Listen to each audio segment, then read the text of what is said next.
우리 아멘. 우리 오라프를 하니까 우리 교회에서 너무 귀가 높아가지고 좋은 음악 하는데도 아멘 하지 않아요. 우리 감사합니다. 주님 은혜 아니면 나서지 못하네. 그렇게 하는 것보다 은혜 아니면 내 생애를 계속하지 못하네. 그게 원문에 충실한 것 같아요. 은혜 아니면 내가 생애를 계속할 수 없다. 나서지 못하는 것보다도 제가 원문을 보니까 그런 의미가 있더라고요. 하나님의 은혜 아니면 내 생애를 유지할 수 없다. 오늘 사라 메도 웰컴 유. 예, 그리고 우리 반 선생님은 잠깐 새겼는데 또 가신다 해서 굉장히 섭섭합니다. 예, 환영합니다. 우리 오늘 한국에 가신다고 들었습니다. 예. 이거 환영합니다. 우리 지난주에 일요일에 안식이래요. 우리 가가지고 아주 체조와 잘 인도하셨는데 우리 아주 리더십도 많으신데 또 만나 뵙길 바랍니다.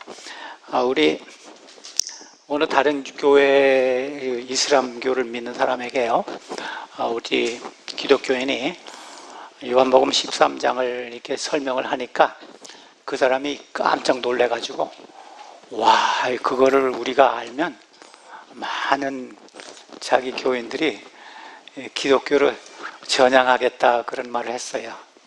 요한복음 13장 오늘 제가 설교할 내용인데, 여러분 혹시 월남 사람들 만나시면요, 저는 월남 사람들을 가끔 만나는데 한국의 박항서라는 사람 이름 압니까? 하면요, 다 알아요.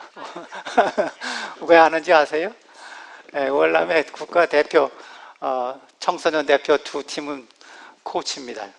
헤드 코치예요. 근데 이 사람이 잘 해가지고 그 월남이 축구를 못했는데 지금은 아시아의 강국이 됐어요. 모르시는 분 모르시는 분.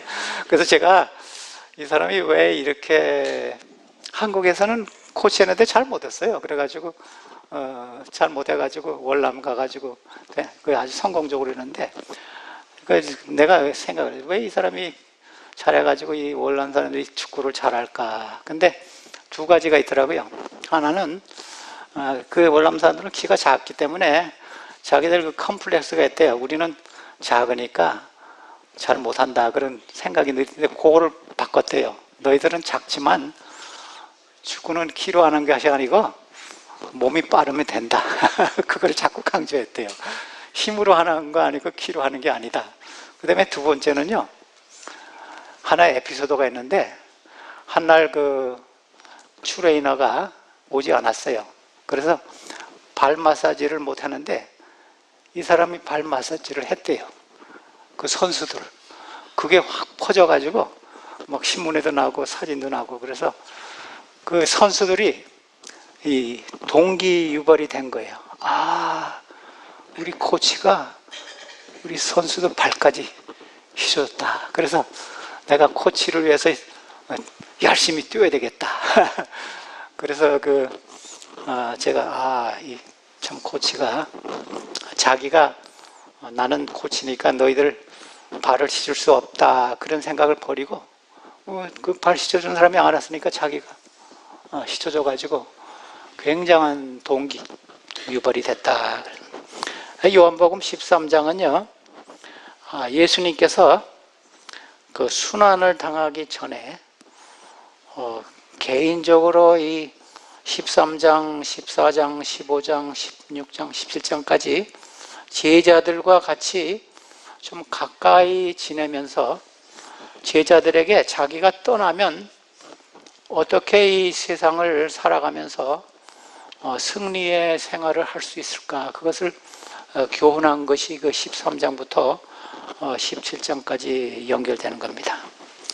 자신이 세상을 떠날 것을 제자들에게 여러 번 말했는데 이제 떠날 때가 됐습니다. 근데 13장은요, 제가 보는데 한 4-5가지로 구분할 수가 있어요. 첫째는 한 10장에서 1절부터 11절까지는 예수님이 제자들의 발을 씻겨주신 이야기가 나옵니다. 그 다음에 한 10절은 그 지치신 다음에 가르치셨어요. 이게 무슨 의미인지 그것이 11절부터 한 20절까지 나옵니다. 그 다음에 10절은 가롯 유다에 대한 이야기가 나옵니다. 21절부터 30절까지는 가롯 유다. 그 다음에 31절부터 35절까지는 그 새 계명에 대한 이야기, New Commandment, 새 계명. 그 다음에 마지막 부분은 베드로에 대한 그 베드로가 자기를 부인하겠다는 이야기가 나옵니다. 그래서 이렇게 4-5가지로 구분으로 잘 되어 있습니다. 13장 1절에 보면요, 6월절 전에 예수께서 자기가 세상을 떠나 아버지께로 돌아가실 것을 때가 이른 줄을 아시고 세상에 있는 자기 사람들을 사랑하시되 끝까지 사랑하시니라. 예수님이 자기가 세상을 떠날 걸 아셨어요. 그리고 제자들에게도 여러 번 말했습니다. 근데 그래서 저는요, 우리가 오늘 겸손 예식을 할 텐데 저는 겸손 예식이라는 말이 별로 정확한 예식이 아닙니다. 사랑의 예식이에요. 왜냐하면 1절부터 사랑이라는 말이 나오고 34절, 35절에 가면 또 사랑이라는 말이 나와요. 그래서 겸손 이상의 의미가 있어요. 사랑이에요. 제자들을, 근데 우리 예수님께서 모든 사람을 다 사랑하십니다. 요한복음 3장 15절, 16절에 보면 온 세상 사람들 다 사랑하시지만 이 말씀에 의하면요, 자기 사람들을 더 사랑하십니다. 편애는 아닙니다. 제자들은 예수님을 받아들이고 예수님에게 가까이 하고 예수님의 사람이 됐습니다. 그래서 예수님이 모든 사람을 사랑하시되 특별히 자기하고 예수님하고 이 관계를 맺은 사람들을 더 사랑하신다. 예수님과 여러분 관계를 갖고 계세요. 예수님의 제자처럼 예수님의 말을 듣고 예수님 순종하고 따라가고, 그럼 하나님 예수님께서 그 사람을 더, 자기 사람들을 더 사랑하신데 끝까지 사랑하신다 그랬습니다. 와, 하나님께서 예수님과 관계를 맺은 사람은요, 놓치지 않고 사랑하신다 그래요.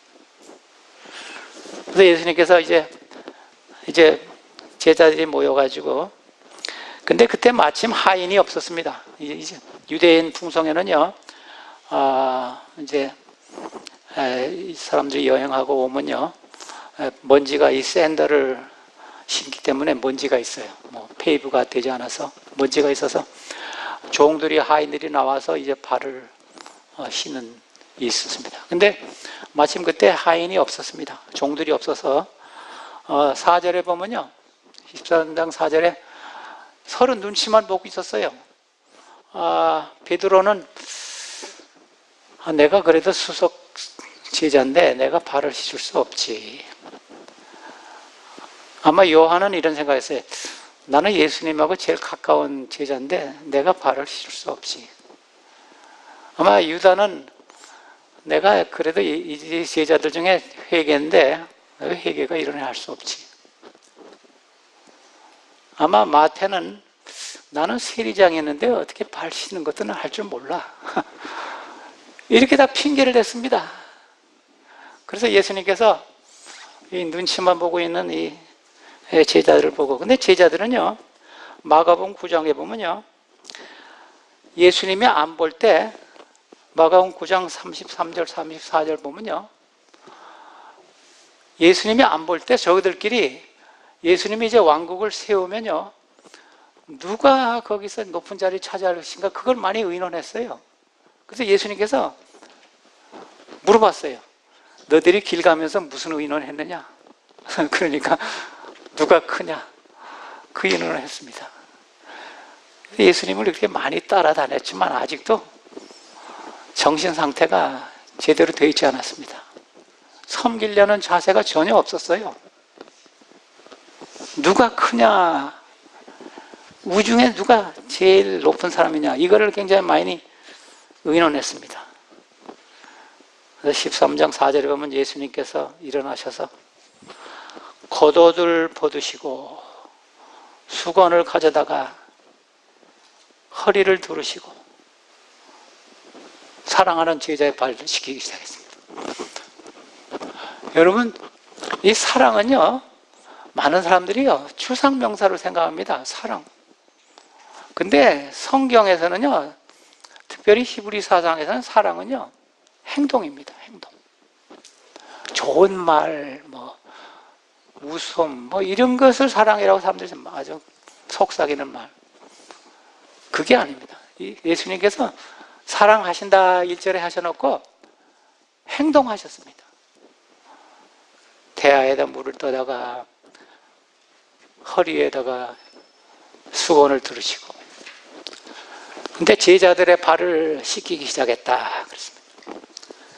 그래서 이 예수님의 사랑은요, 행동을 나타내는 겁니다. 성경의 모든 사랑도, 그래서 사랑은 행동을 가져온다 그런 말이 있습니다. 그렇지 않으면 그거 사랑은요, 사랑이라고 할 수가 없어요. 근데 이 말씀이요, 요한복음 13장 이 4절 말씀이요, 요한복음 10장 17절하고 아주 유사합니다. 제가 오늘 성경 공부할 때 우리가 어떻게 성경을 공부하는가 좀 가르쳐 드렸는데, 이 원어로 보면요, 요한복음 10장 17절에요, 내가 목숨을 버리는 것은요, 예수님이 옷을 벗었다는 것과 똑같은 헬라어 단어를 썼어요. 옷을 버리고, 그 다음에 여기 다시 얻는 것은요, 예수님께서 수건을 내시고 나중에 옷을 다시 입으셨다 하는 단어가 똑같아요. 그래서 이 두 단어가 똑같아요. 이 말씀이 10장 17절 말씀이 13장 4절 말씀하고 아주 유사합니다. 그래서 이 말씀이 무슨 의미냐 하면요, 예수님이 그냥 겸손하게 그냥 제자들의 발을 씻는 그 의미가 아니라 그 이상의 의미가 있습니다. 내가 너희들을 위해서 목숨을 버리고 다시 살아나서 하늘에 승천하겠다, 그런 의미가 이 13장 4절에 있습니다. 똑같은 단어를 다시 벗고 다시 입으시고 자신의 죽으심을 표현하고 다음에 다시 일어나실 것을 말했습니다.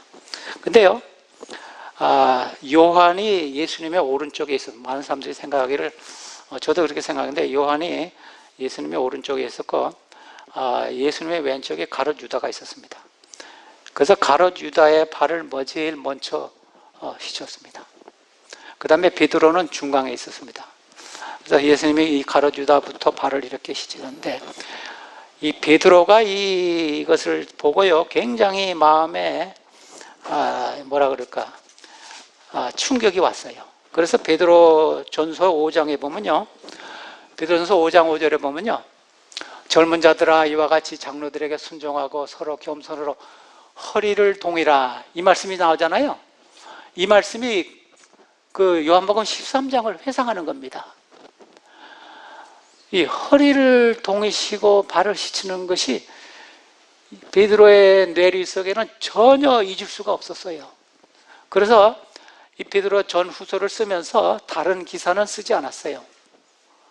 이거하고 예수님의 그 마지막 재림에 대해서 썼습니다. 그래서 잊을 수 없는 모본이 됐어요, 베드로에게. 물론 다른 제자들에게도 그렇게 됐으면서 허리를 동이라, 이건 완전히 종의 형태입니다. 종.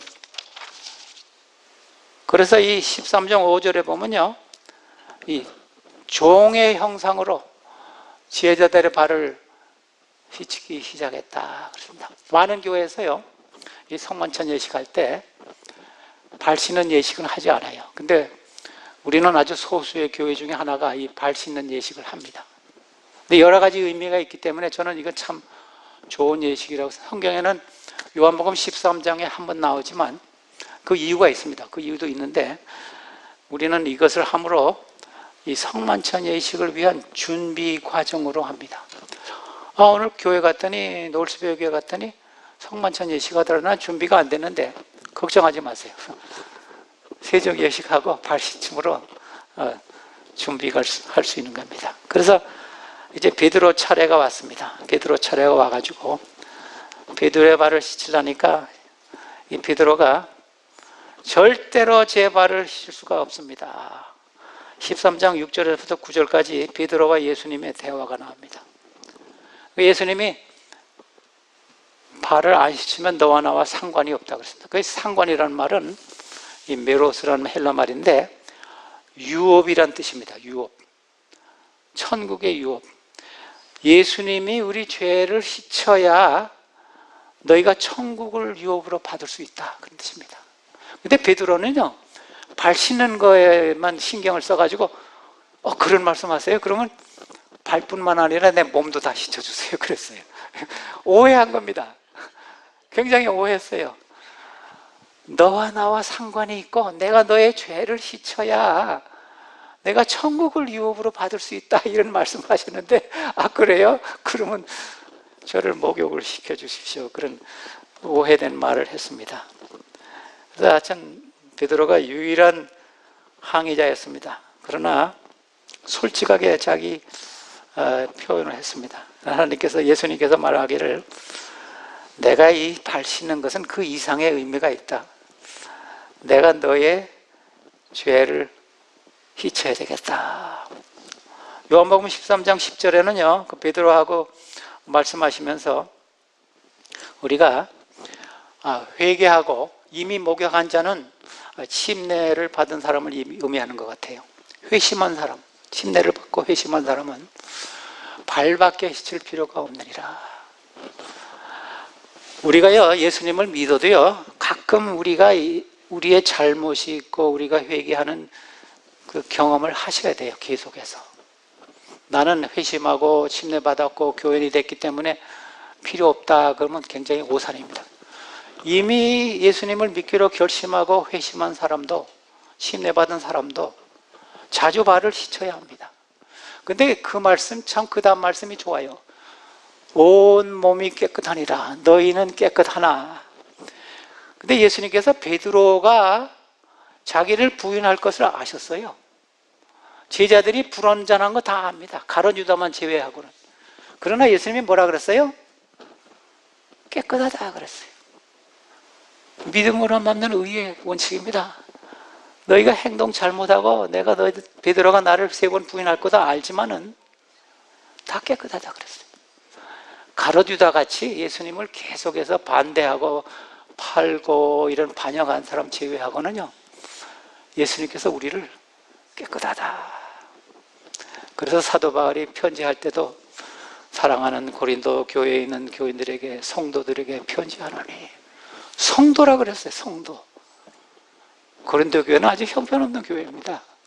불완전한 교회예요. 너희가 다 깨끗하나 가룟 유다만. 그래서 요한일서 2장 1절에 보면요, 우리가 죄를 간혹 범할 때 우리에게 대언자가 있다. 그래서 요한 1서에도요, 우리가 간혹 잘못하고 그릇된 길로 갈 것을 예상한 것 같아요. 나의 자녀들아, 내가 이것을 너에게 쓰면 너희로 죄를 범하지 않게 하려 함이라. 혹시 만일 누가를 죄를 범하면 아버지 앞에 우리에게 대언자 예수님이 계시다. 굉장히 위로가 되는 말씀. 아까 그 요한복음 그 13장 말씀과 굉장히 유사합니다. 우리에게 대언자가 있어서 자주 깨끗게 하는 일을 우리가 해야 한다. 그런 뜻입니다. 13장 14절에 보면요, 예수님께서 이 교훈을 하십니다. 발을 다 씻고 나서 베드로가 이제 요한까지 와가지고 다 씻고 나서 옷을 다시 입으시고 이제 가르치기 시작합니다. 내가 주와 선생이 되어 내가 너희에게 선생도 되고 주도 되지. 너희 발을 씻었으니 너희도 서로 발을 씻는 것이 마땅하니라. 이 말씀이요, 발을 씻으라는 말씀이 명령이 3번 나옵니다. 14절, 4절, 15절, 17절. 그럼 우리가 매 안식일 예배 볼 때 발 씻어야 합니까? 이건 영적인 의미가 있는 것입니다. 무슨 의미가 있냐면요, 서로 용서하고 위로하고 서로 기도하고 믿음의 격려를 주고 이러는 그렇게 하라는 겁니다. 뭐 우리가 세종 예식, 성만찬 예식은 우리가 1년에 2번씩 하지만 이런 일은 자주 해야 합니다. 서로 발을 씻고 형제 잘못을 우리가 용서해주고 격려해주고 옳은 길로 오도록, 선생이여 우리의 주님이 되신 예수님이 하셨는데 왜 우리가 못합니까? 왜 우리가 해야 돼요? 그래서 이것은 우리에게 주신 그 약속이고 명령입니다. 자주 이렇게 해야 합니다. 사랑과 용서의 정신을 가지고 우리가 뭐 세족 예식하고 성만찬 예식할 때만 이렇게 하라는 것이 아니에요. 예수님께서 3번 15절에도 그랬어요. 내가 너에게 행한 것 같이 하라 그랬습니다. 그래서 우리 교회에서 실질적으로 발을 씻기도 하고, 제가 여러분들에게 원하는 것은 영적으로 신앙적으로 이렇게 하시기 바랍니다. 용서하고 다른 사람의 잘못을 씻어주고, 우리가 그걸 자꾸 잘못을 들춰내는 일은 잘합니다. 누가 뭐 잘못했다, 씻어주고 커버하고 용서하고 이런 일을 더 자주 하라 그랬습니다. 17절에 보면요, 이렇게 하는 사람에게는 축복을 선언했습니다. 너희가 이것을 알고 행하면 복이 있겠다 그랬습니다. 그래서 여러분들이 참 우리 생활 속에서 오늘 실제적으로 발을 씻는 일도 하지만 그것보다도 다른 사람의 허물을 가려주고 씻어주고 용서해주는 것이 우리 생활에 큰 복이 있는 것입니다. 그 후에 이제 예수님께서 그 이후에는 이제 가룟 유다에 대해서 이야기했습니다. 가룟 유다는요, 예수님께서 회개할 기회를 여러 번 주셨어요. 예수님과 가룟 유다의 그 관계에서요, 제가 보니까 여러 번 회개할 기회를 줬어요. 그다음에 발을 씻을 때가 가장 유다가 회개할 수 있는 좋은 기회였습니다. 근데 이 가룟 유다가 회개하지 않았어요. 그것이 그 시편 41편 9절에 있는 말씀이, 같이 식사를 하는 사람 중에 나의 뒷발꿈치를 쳤다, 그런 말씀이 시편 41편 9절에 있는데 이 말씀이 응했다 그랬습니다. 여러분, 그래서 제가 이런 생각을 자주 합니다. 우리가 같은 교회에서요, 같이 예배를 보고 같이 찬양하고 같이 특창하지만요, 이 중에도 가룟 유다가 있습니다. 여러분 조심하셔야 돼요. 내가 예수님을 진짜 따르는 제자인가? 아니면 가룟 유다가 이때 결심을 했습니다. 자기가 예수님이 이제 왕국을 건설하면 자기가 무슨 큰 자리를 차지할 줄 알았어요. 근데 종의 형상으로 발을 씻는 걸 보고 굉장히 실망했습니다. 이분은 아니다. 이 사람은 메시아가 아니다. 그래가지고 그 떡 한 조각을 받고 나갔습니다. 그래서 13장 30절에 보면요, 밖을 나가니까 어두운 밤이더라.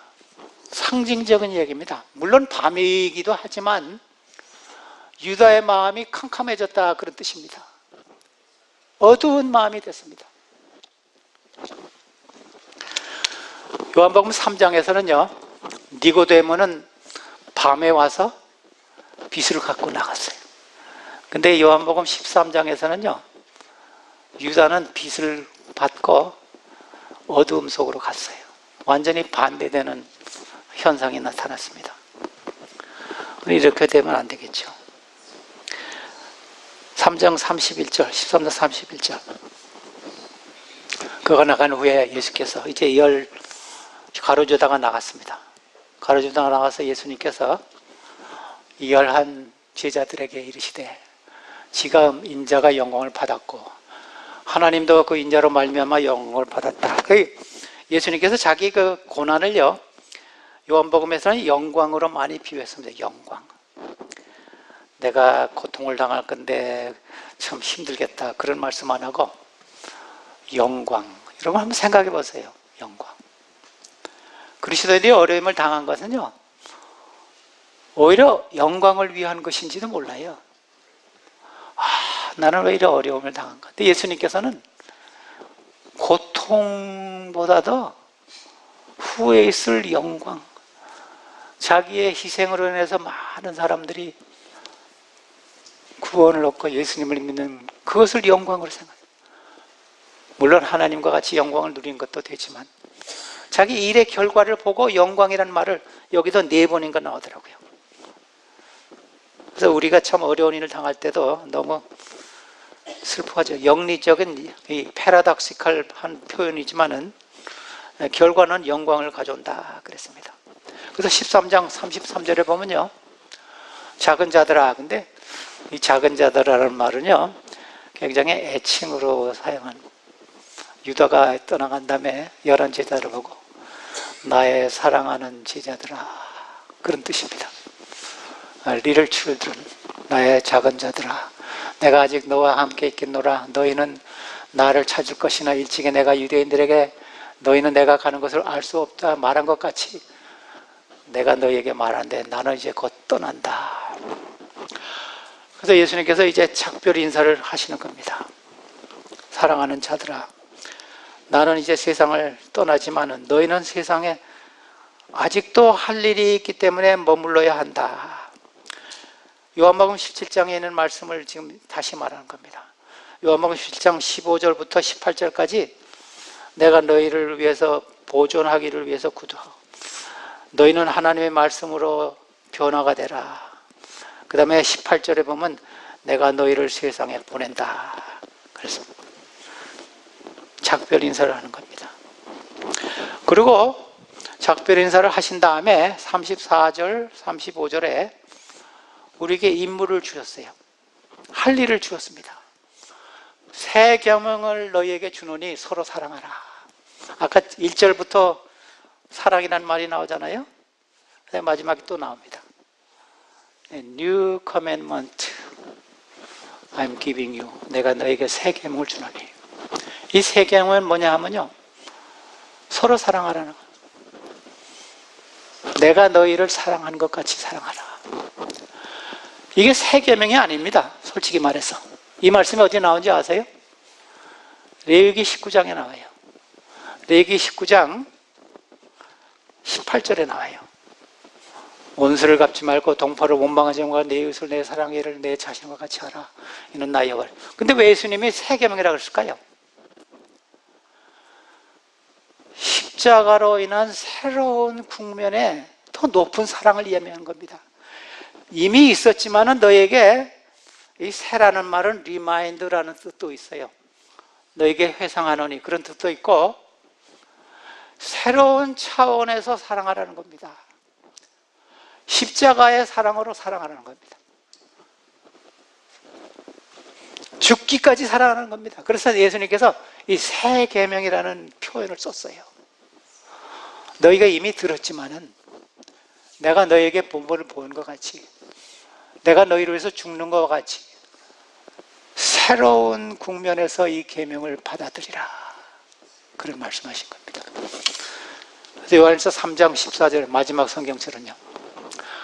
우리는 형제를 사랑함으로 사망에서 옮겨 생명으로 들어간 줄을 알거니와 사랑하지 아니하는 자는 아직도 세상에 머물러 있습니다. 참으로 우리가 예식을 행함으로 저는 사랑의 예식이라고 말하고 싶습니다. 겸손 예식보다도 겸손 이상의 우리 형제를 사랑하고 형제를 사랑하지 않은 사람은 형제 자매를 사랑하지 않은 사람은 아직도 흑암 속에 있느니라. 같은 요한이 이 글을 썼습니다.